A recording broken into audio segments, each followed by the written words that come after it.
आज हम लोग आपके लिए भारतीय साक्ष्य अधिनियम 2023 के कुछ इम्पोर्टेंट एमसीक्यू लेकर आए हैं। तो स्टार्ट करते हैं। सबसे पहली क्वेश्चन आप लोगों के सामने है,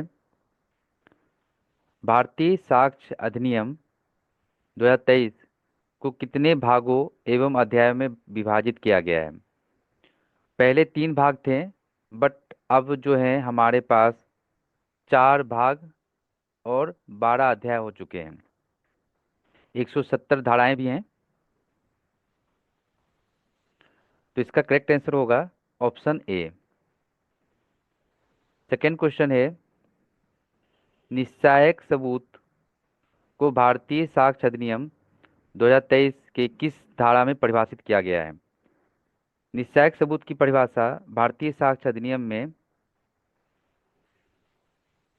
21B में डिफाइन किया गया है। तो सही आंसर हो जाएगा ऑप्शन सी। पहले इसके बारे में प्रावधान धारा 4 में किया गया था, पुरानी एविडेंस एक्ट में। नेक्स्ट क्वेश्चन है, विबंध के कितने प्रकार होते हैं। विबंध के संबंध में प्रावधान सेक्शन 121 में दिया गया है हमारे भारतीय साक्ष्य अधिनियम में। विबंध का सिद्धांत काफ़ी इंपॉर्टेंट होता है और ये मेंस का भी क्वेश्चन है, जैसा हम जानते हैं। अध्याय 8 में विबंध के संबंध में प्रावधान 121 से 123 तक भी दिया गया है। और विबंध कितने प्रकार के होते हैं, तो विबंध 3 प्रकार के होते हैं। आलेख द्वारा, विलेख द्वारा और आचरण द्वारा, 3 प्रकार के विबंध के प्रकार होते हैं। नेक्स्ट क्वेश्चन है, तथ्यों की सुसंगति के संबंध में प्रावधान निहित हैं। जो तथ्य होते हैं, सुसंगत तथ्य, उनके बारे में प्रावधान अब कौन सी धाराओं में दी गई हैं। तो उसके संबंध में प्रावधान हमें मिल जाते हैं 3 से लेकर 50 तक। यानी अभी वर्तमान में भारतीय साक्ष्य अधिनियम 2023 की धारा 3 से लेकर 50 तक में उसके संबंध में प्रावधान है। तो ऑप्शन नंबर ए जो है वो सही आंसर होता है। क्वेश्चन नंबर 5 में आते हैं। निम्नलिखित में से किस धारा में कहा गया है कि विवादक तथ्य एवं सुसंगत तथ्यों का साक्ष्य दिया जा सकेगा। साक्ष्य केवल सुसंगत और विवादक तथ्यों का दिया जा सकता है, किसी अन्य तथ्यों का नहीं। ये अब वर्तमान में कौन सी धारा में दी गई है, तो इसके संबंध में प्रावधान दिया गया है धारा 3 में।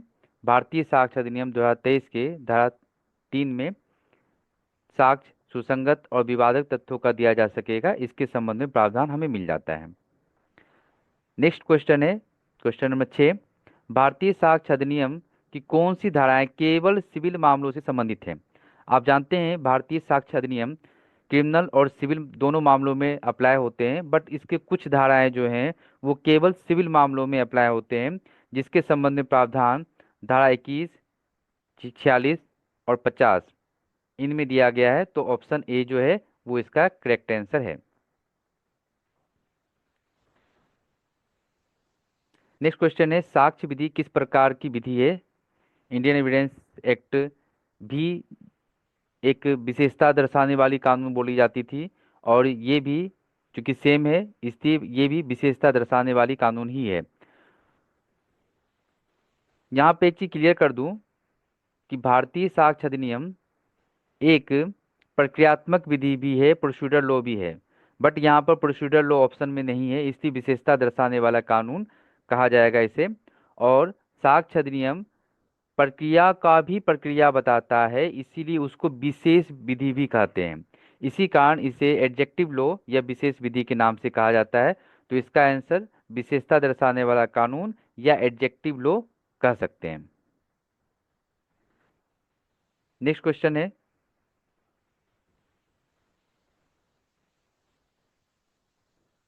कौन सी धाराएं इस नियम का अपवाद है कि अनुश्रुत साक्ष्य ग्राह्य नहीं किए जा सकते हैं। अनुश्रुत साक्ष्य ग्राह्य नहीं होंगे, इसका अपवाद कौन कौन सी धाराओं में यहाँ पर हमें मिलता है। तो बहुत सारी धाराएं हैं, जैसे रेस जेस्टे, स्वीकृति, संस्वीकृति, मृत्युकालिक कथन। बट यहाँ पर जो सेक्शन है तो रेस जेस्टे अभी वर्तमान में धारा 4 में दिया गया है, ये अप्रोप्रिएट आंसर हो रहा है, क्योंकि बाकी में इसका प्रावधान नहीं है। नेक्स्ट क्वेश्चन है, कोई तथ्य जब तक ना साबित ना तो साबित किया गया है और ना ही ना साबित किया गया है।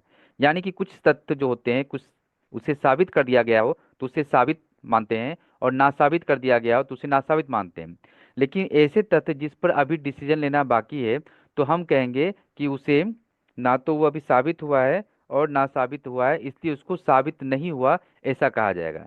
यानी कोर्ट अभी उस पर डिसीजन लेना बाकी है, न्यायालय उस पर अभी डिसीजन लेगी। नेक्स्ट क्वेश्चन है, साक्ष्य अधिनियम किन किन पर लागू होता है? तो भारतीय साक्ष्य अधिनियम न्यायिक कार्रवाइयों पर लागू होता है, जुडिशियल प्रोसीडिंग्स पर लागू होता है। जुडिशियल प्रोसीडिंग या न्यायिक कार्रवाई किसे कहते हैं, इसकी परिभाषा भारतीय साक्ष्य अधिनियम में कहीं भी नहीं दी गई है। इसकी परिभाषा हमें बीएनएसएस में 2 sub clause 1 sub clause M में मिल जाती है। धारा 11, भारतीय साक्ष्य अधिनियम के अंतर्गत निम्न में से कौन दस्तावेज नहीं है? डॉक्यूमेंट को डिफाइन किया गया है और डॉक्यूमेंट की डिफिनेशन में हमें पता चलता है कि सारे चीज़ इसमें डॉक्यूमेंट हो सकते हैं। सिर्फ एक ये ऑप्शन नंबर डी जो है वो डॉक्यूमेंट नहीं होगा, क्योंकि ये एक चाकू है और चाकू यहाँ पर सबूत की श्रेणी में आएगा और दस्तावेज की श्रेणी में नहीं आएगा। नेक्स्ट क्वेश्चन है, पुलिस अधिकारी को दी गई संस्वीकृति ग्राह्य होती है या नहीं होती है? तो जो पुलिस को संस्वीकृति या कन्फेशन की जाती है वो ग्राह्य होगी या नहीं होगी, इसके संबंध में प्रावधान धारा क्वेश्चन नंबर 12 में हमें बताया गया है कि पुलिस को दी गई संस्वीकृति क्या होगी, ग्राह्य होगी या नहीं होगी। 22-23 में इसके रिगार्डिंग प्रोविजन मिलता है, स्पेशली 23 में इसके संबंध में प्रावधान किया गया है भारतीय साक्ष्य अधिनियम में। तो उसे संस्वीकृति नहीं माना जाएगा। जो संस्वीकृति पुलिस अधिकारी के संबंध में किया गया उसको साबित नहीं की जाएगी, उससे एक्सेप्ट नहीं किया जाएगा। तो ऑप्शन नंबर बी यहाँ पर सही है। नेक्स्ट क्वेश्चन है, बापू बनाम महाराष्ट्र राज्य का केस। तो बापू बनाम महाराष्ट्र राज्य का जो केस है उसके संबंध में क्वेश्चन यहाँ पूछे गए हैं। ये एक केस था जिसमें बताया गया था कि जो मृत्युकालिक कथन है, डाइंग डिक्लेरेशन है, वो सिविल और क्रिमिनल दोनों मामलों में अप्लाई हो सकते हैं। इसीलिए ऑप्शन नंबर ए सही है, क्योंकि बापू बनाम महाराष्ट्र राज्य का केस में ये अभिनिर्धारित किया गया था माननीय सर्वोच्च न्यायालय के द्वारा कि मृत्युकालिक कथन सिविल और क्रिमिनल दोनों में समान रूप से अप्लाई होंगे, उसमें कोई अपवाद भी दिक्कत नहीं है, कोई अपवाद नहीं है।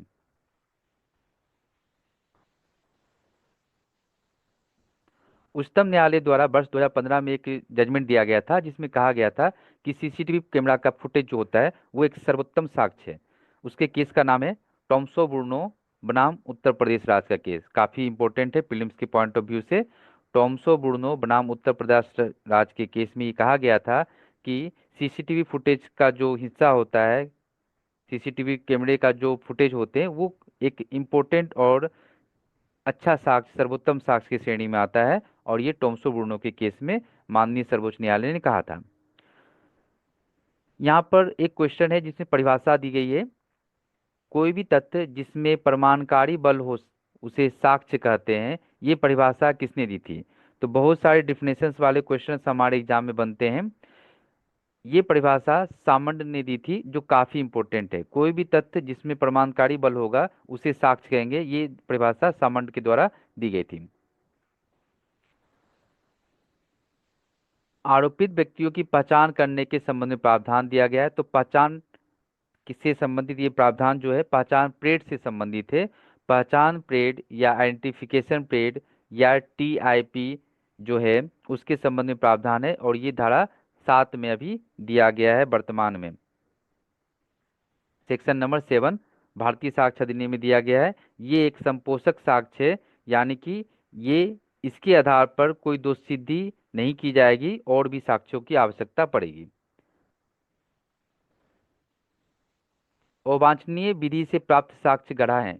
ये भी एक केस में बोला गया था कि अगर किसी इलीगल तरीके से कोई साक्ष्य प्राप्त किया जाता है जो गढ़ा है किसी भी कानून में, तो वो एक्सेप्ट कर लिया जाएगा न्यायालय के द्वारा, ऐसा कहा गया था पुष्पा देवी एम जाटिया बनाम एम एल बाधवा के केस में। ऑप्शन नंबर ए जो है वो हमारा यहाँ पर सही हो जाता है।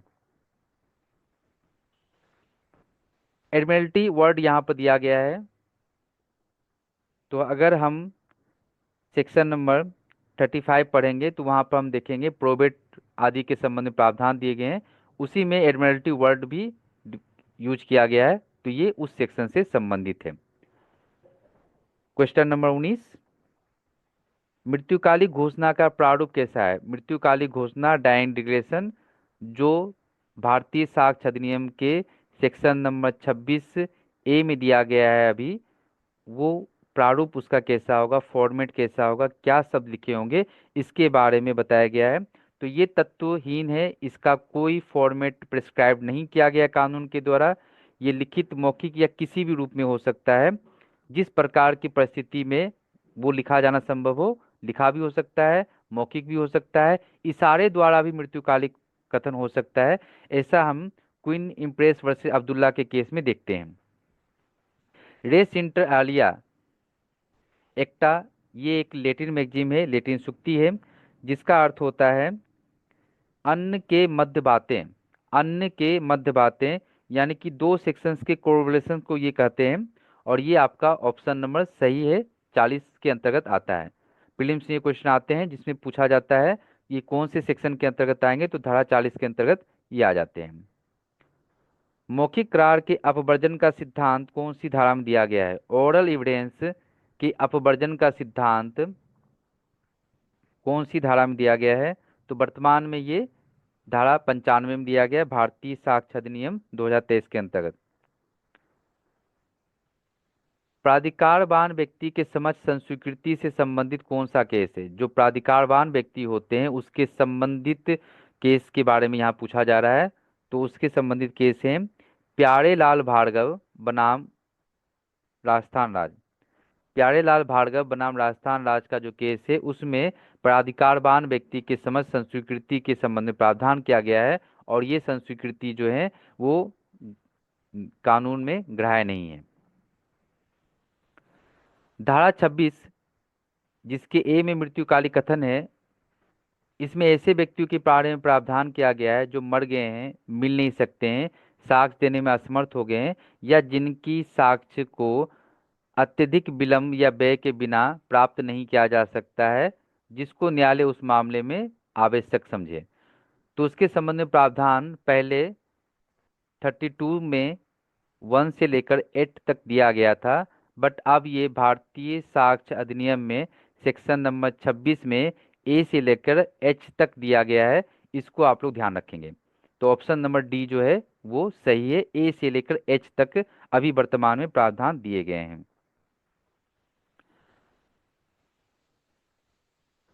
संस्वीकृति निश्चायक सबूत नहीं होती है। स्वीकृतियां स्वीकृत तथ्यों का निश्चायक साक्ष्य नहीं है, लेकिन ये प्रभाव रखेगा। तो हम जानते हैं कि स्वीकृतियां निश्चायक साक्ष्य नहीं होती है, लेकिन ये प्रभाव जो है रखती हैं इस्टोपल का या विबंध का। एक बार जो कह दिया गया है न्यायालय के समक्ष उससे मुकर नहीं सकते हैं, भले ही उसके आधार पर कोई निर्णय नहीं दिया जा सके, लेकिन हमें उससे मुकर नहीं सकते हैं। दहेज मृत्यु से संबंधित प्रावधान जो है वो कौन सी धारा में दिए गए हैं? डॉरी डेथ के संबंध में जो प्रावधान है वो कौन सी धारा में दिए गए हैं? तो उसके संबंध में प्रावधान किया गया है धारा 118 में। भारतीय साक्ष्य अधिनियम के धारा 118 में दहेज मृत्यु से संबंध प्रावधान या अवधारणा दी गई है। इसमें सबूत का भार ससुराल वाले पक्ष पर होता है। क्वेश्चन नंबर 26, विदाउट प्रेजुडिस यानी प्रतिकूल प्रभाव डाले बिना, इसका अर्थ होता है कि उस तथ्य का कोई भी निगेटिव इम्पैक्ट नहीं पड़ेगा। और इसके संबंध में प्रावधान धारा 21 में दी गई है, सेक्शन नंबर 21 इसके रिगार्डिंग प्रोविजन करता है। और ये एक ऐसी सेक्शन है जो केवल सिविल मामलों में उपयोग में लाई जाती है, क्रिमिनल में इसका कोई उपयोग नहीं किया जाता है। नेक्स्ट क्वेश्चन है, कब्जा स्वामित्व का प्रथम दृष्टया प्रमाण है, सबूत है। तो प्राइमा फेसिया जिसके पास कब्जा है, कानून मानती है प्रथम दृष्टि में कि वही उसका स्वामी है, और सबूत का भार दूसरे व्यक्ति पर होगा कि वो प्रूव करे कि वो वास्तव में उस संपत्ति का स्वामी है, भले ही कब्जा किसी दूसरे के पास है। इसके संबंध में प्रावधान हम देख पाते हैं, और ये जो है धारा 113 से संबंधित है।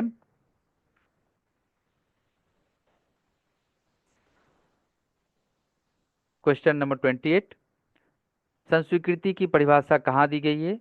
भारतीय साक्ष्य अधिनियम की धारा 22, 23 इन सब में हम संस्वीकृति से संबंधित प्रावधान देख पाते हैं, लेकिन संस्वीकृति की परिभाषा धारा 22 में नहीं दी गई है।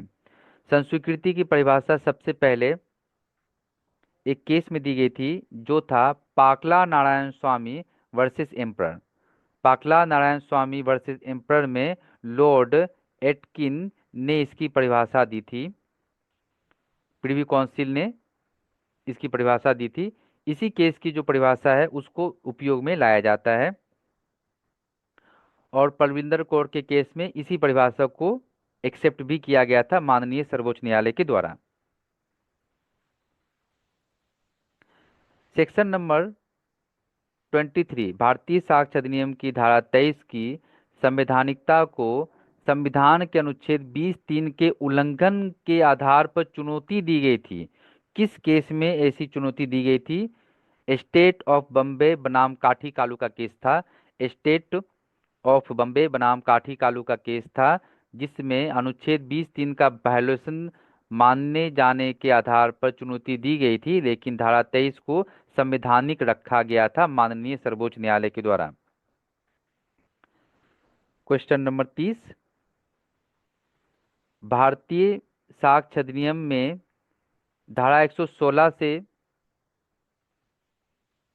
संबंधित है ये क्वेश्चन आपका, जिसमें बताया गया कि विवाहित स्थिति के दौरान अगर किसी संतान की जन्म होती है तो माना जाएगा कि वो उस व्यक्ति के विवाह विच्छेद के 280 दिनों के भीतर अगर जन्म हुआ है और वो पत्नी अभी तक वो विवाहित है, अनमेरिड है, तो ऐसी कंडीशन में उसका पति वही माना जाएगा कि उसका पिता है। 280 दिनों का संबंध में प्रावधान दिया गया है। ये धारा 116 से संबंधित है, भारतीय साक्ष्य अधिनियम की धारा 116 से संबंधित है। ये एक निश्चायक सबूत है, कंक्लूसिव प्रूफ है। नेक्स्ट क्वेश्चन, निश्चायक सबूत से संबंधित उपधारणा किन किन धाराओं में है? निश्चायक सबूत से संबंधित उपधारणा के बारे में पूछा गया है। निश्चायक सबूत की परिभाषा के बारे में प्रावधान नहीं पूछा गया है। तो निश्चायक सबूत के संबंध में उपधारणा कौन कौन सी धाराओं में है? तो वर्तमान में केवल 2 धाराएं बच गई हैं। पहले ये 3 धाराओं में था भारतीय साक्ष्य अधिनियम में, 41, 112 और 113, बट अब वर्तमान में चूंकि 113 को हटा दिया गया है, रिपील कर दिया गया है, इसीलिए केवल 2 सेक्शन बच गए हैं, उनमें निश्चायक सबूत के संबंध में प्रावधान दिया गया है। तो ऑप्शन नंबर डी जो है वो करेक्ट होगा। क्वेश्चन नंबर 32, स्मृति ताजा करने का प्रावधान कौन सी धारा में दिया गया है? रिफ्रेशिंग मेमोरी के संबंध में प्रावधान कौन सी धारा में दिया गया है? धारा 162। इस धारा के बारे में बोला जाता है कि ये धारा केवल पढ़े लिखे यानी लिटरेट पर्सन के लिए है, एजुकेटेड पर्सन के लिए है। जो अनपढ़ है उनके लिए ये धारा नहीं है। ऐसा एक क्वेश्चन प्रीलिम्स एग्जाम में पूछा भी जाता है। उपधारणा करेगा को भारतीय साक्ष्य अधिनियम की कौन सी धारा में परिभाषित किया गया है? उपधारणा करेगा के संबंध में प्रावधान दिया गया है, तो इसकी परिभाषा 21L 21L 21L में इसकी परिभाषा दी गई है वर्तमान भारतीय साक्ष्य अधिनियम में। क्वेश्चन नंबर 34, उत्तरजीविता की उपधारणा जो है उसके संबंध में प्रावधान दिया गया है, यानी कि जीवन की उपधारणा हम इस सेक्शन में पढ़ते हैं। भारतीय साक्ष्य अधिनियम की धारा 110 में जीवन की उपधारणा हमें मिलती है कि कोई व्यक्ति 30 साल से जीवित है तो विधि उसे जीवित मानेगी, कानून उसे जीवित मानेगी, और सबूत का भार उस पक्षकार पर होगा जो ये कहे कि 30 वर्ष से जीवित व्यक्ति था बट अब मर चुका है। उसे साबित करना पड़ेगा कि वो व्यक्ति जीवित नहीं है, विधि मानेगी कि वो व्यक्ति जीवित है। क्वेश्चन नंबर 35, मन की दशा या शरीर या शारीरिक संवेदनाओं से संबंधित प्रावधान दिए गए हैं धारा 12 में। सेक्शन नंबर 12 भारतीय साक्ष्य अधिनियम में वर्तमान में ये प्रावधान दिए गए हैं कि किसी व्यक्ति की मन या शरीर की दशा क्या सोच के उतावलापन से उसने कोई काम किया, नेग्लिजेंस या लापरवाही से उसने कोई काम किया, इसके संबंध में प्रावधान कैसे पता चलेगा? या सद्भावना पूर्वक से काम किया था, लापरवाही से काम की, दुर्घटना से कोई काम हो गया, इन सब चीजों के बारे में प्रावधान हमें इस धारा से साक्ष्य हम इसके संबंध में दे सकते हैं। तथ्य या फैक्ट का डिफिनेशन कौन सी धारा में दी गई है? तो इसकी परिभाषा 21F में दी गई है। आप लोग को जैसा मैंने बताया था कि भारतीय साक्ष्य अधिनियम, भारतीय नागरिक सुरक्षा संहिता और भारतीय न्याय संहिता, इन सब में एक पैटर्न फॉलो किया गया है कि जो परिभाषा खंड है वो अल्फाबेटिकल तरीके से दिए गए हैं। अर्थात जो वर्ड पहले आएंगे अल्फाबेटिकल इंग्लिश में, ए से शुरू होने वाले शब्द पहले होंगे, उसके बाद बी से शुरू होने वाले शब्द होंगे। आप अगर इस चीज को फॉलो करें तो कई सारे क्वेश्चंस को टिक आउट कर सकते हैं इजीली। 37, ए बी को इरादतन यानी जानबूझकर आशय के साथ उसको मारने के लिए जो है विचारण किया जाता है, इस तथ्य का कि वो पहले भी गोली चलाने का आदी था, अभ्यस्त था, इसको साबित किया जा सकता है या नहीं किया जा सकता है, इसके संबंध में प्रावधान क्वेश्चन नंबर 37 है। ये बताता है कि ये सुसंगत नहीं है। क्यों सुसंगत नहीं है? इसके लिए आपको भारतीय साक्ष्य अधिनियम की धारा 12 का दृष्टांत इलेस्ट्रेशन वो पढ़ना पड़ेगा, उस पर यह आधारित है और काफी इंपॉर्टेंट है। इस दृष्टांत के अनुसार अगर कोई व्यक्ति का आदत ऐसा था तो उसकी आदत को हम न्यायालय में साबित नहीं कर सकते हैं। किसी व्यक्ति का आदत ये था कि वो अभ्यस्तता इस तरह का आदी था, इसको साबित नहीं किया जा सकता है, इसीलिए इसको साक्ष्य के रूप में स्वीकार नहीं किया जा सकता है और इन चीजों के लिए हम साक्ष्य नहीं दे पाएंगे, क्योंकि साबित करना कोई व्यक्ति का आदत क्या था ये मुश्किल है इस धारा के तहत, धारा 12 के अनुसार। प्राथमिक साक्ष्य की परिभाषा कौन सी धारा में दी गई है, इसके संबंध में प्रावधान कौन सी धारा में दी गई है? तो सेक्शन नंबर 57 में ऑप्शन ए के अकॉर्डिंग इसकी परिभाषा दी गई है। परिभाषा मीन्स प्राथमिक साक्ष्य किसको कहेंगे और उसके संबंध में प्रावधान हमें यहाँ मिल जाते हैं। साक्ष्य को प्राथमिक साक्ष्य और द्वितीयक साक्ष्य में बांटा जा सकता है और उसमें प्राथमिक साक्ष्य के संबंध में प्रावधान धारा 57 में, द्वितीयक साक्ष्य के संबंध में प्रावधान अगली धारा में दिया गया है। सूचक प्रश्न लीडिंग क्वेश्चन के संबंध में प्रावधान कौन सी धारा में है? सूचक प्रश्न के संबंध में प्रावधान 146 में दिया गया है। लीडिंग क्वेश्चंस के बारे में प्रावधान, लीडिंग क्वेश्चन के संबंध में प्रावधान जो है वो बताया गया 146 में। ये कब पूछे जाएंगे कब नहीं पूछे जाएंगे उनके संबंध में यहाँ पर प्रावधान मिल जाता है। लोक दस्तावेज और प्राइवेट दस्तावेज, पब्लिक और प्राइवेट डॉक्यूमेंट के संबंध में प्रावधान यहाँ पर देखी जा सकती है और ये एकमात्र ऐसी धारा है जो अभी तक बिल्कुल सटीक है। सेक्शन नंबर 74 में, पहले भारतीय साक्ष्य अधिनियम 1872 में हम धारा 74 में पढ़ते थे लोक दस्तावेज, और अभी लोक दस्तावेज और प्राइवेट दस्तावेज दोनों दस्तावेज सेक्शन नंबर 74 में ही दिए गए हैं भारतीय साक्ष्य अधिनियम में। विवादक तत्व की परिभाषा दी गई है। फैक्ट इन इशू डिफाइन किए गए हैं, फैक्टम प्रोबेंडम इनको बोलते हैं और इसके संबंध में प्रावधान जो है वो दिया गया है 21G में, इसको परिभाषित किया गया है, विवादक तत्व को परिभाषित की गई है। क्वेश्चन नंबर 42, विशेषज्ञ की राय एक्सपर्ट ओपिनियन के संबंध में प्रावधान किया गया है। एक्सपर्ट ओपिनियन के संबंध में प्रावधान अभी 39 में दिया गया है। एक्सपर्ट ओपिनियन को मानने के लिए न्यायालय बाध्य नहीं है, न्यायालय के विवेकाधिकार पर यह डिपेंड करता है। विशेषज्ञ एक राय मात्र देता है, जिसको मानना नहीं मानना न्यायाधीश के विवेक पर और साक्ष्यों पर डिपेंड करता है। इसके आधार पर किसी की दोष सिद्धि नहीं की जा सकती है। समीर गुप्ता बनाम कानपुर यूनिवर्सिटी इसका एक महत्वपूर्ण लीडिंग केस है।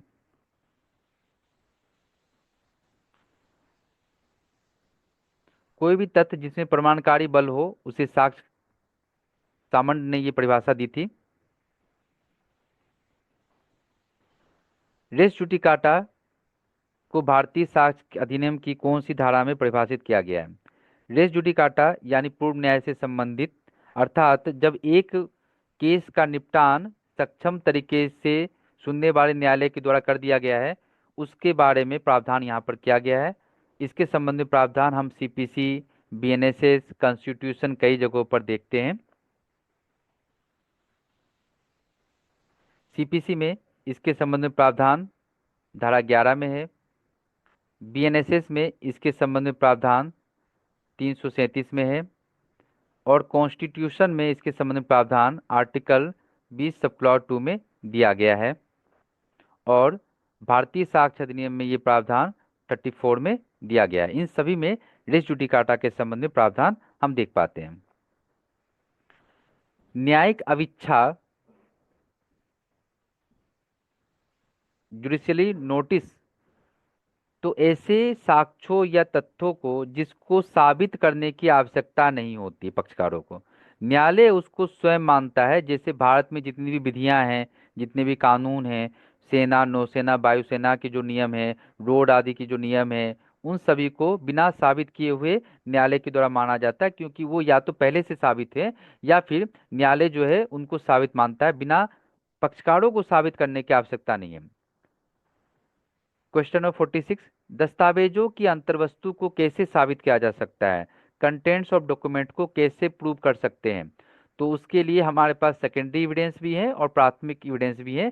अर्थात ऑप्शन नंबर सी करेक्ट है कि जब किसी दस्तावेज की अंतर्वस्तु को साबित करना हो, सिद्ध करना हो, तो हम द्वितीयक साक्ष्य भी दे सकते हैं और प्रारंभिक साक्ष्य भी दे सकते हैं, प्राथमिक साक्ष्य भी दिया जा सकता है, दोनों दिए जा सकते हैं।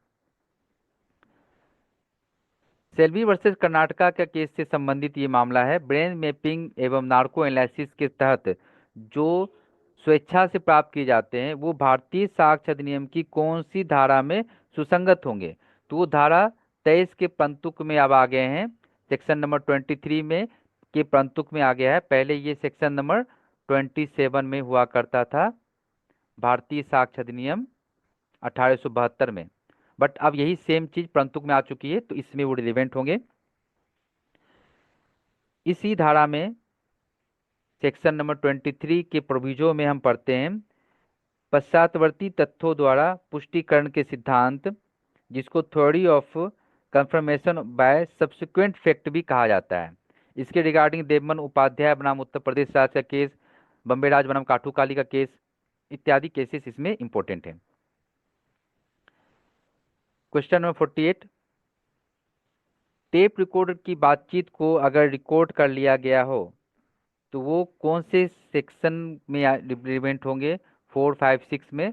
और ये किस केस में बोला गया था? तो आर एम मलकानी बनाम कर्नाटका राज्य के केस में कहा गया था कि अगर बातचीत के दौरान कॉल रिकॉर्ड कर लिया गया है तो वो किस में रिलीवेंट होगा, इसको यहाँ पर बताया गया है।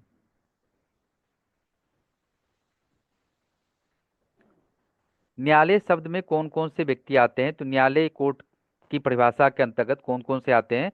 तो न्यायालय की परिभाषा के अंतर्गत न्यायाधीश भी आते हैं, सभी मजिस्ट्रेट भी आते हैं, और साक्ष्य लेने के लिए वैध रूप से प्राधिकृत व्यक्ति भी आते हैं, जिसमें कमीशन आता है। इसमें कमीशन वगैरह आते हैं, कमीशन का गया इसके अंतर्गत नहीं आते हैं। संस्वीकृति की परिभाषा कौन सी धारा में दी गई है? तो संस्वीकृति यानी कि कन्फेशन को कहीं परिभाषित नहीं किया गया, इसलिए इसका आंसर होगा नन ऑफ दी एबव। क्योंकि संस्वीकृति या कन्फेशन से रिगार्डिंग प्रोविजन भले 22-23 में मिल जाते हैं हमें, बट इसको कहीं भी परिभाषित नहीं किया गया है। इसको सबसे पहले पाकला नारायण स्वामी वर्सेस एम्परर के केस में